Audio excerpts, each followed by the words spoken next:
option 2, and that'll be our address, right?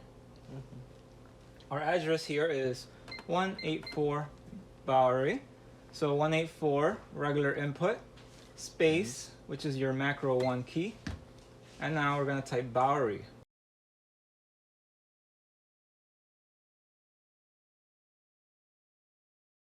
.184 Bowery, cache, followed by your city information.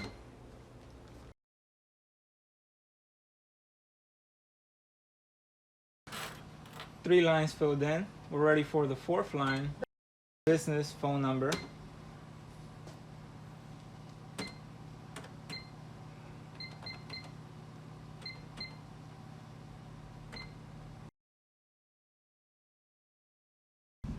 Now you have your business name, business address on line 2 and 3, and business phone number on line 4 with a blank space on 5.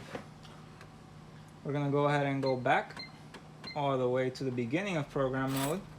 Go back to register mode. Now we're ready to test out a receipt.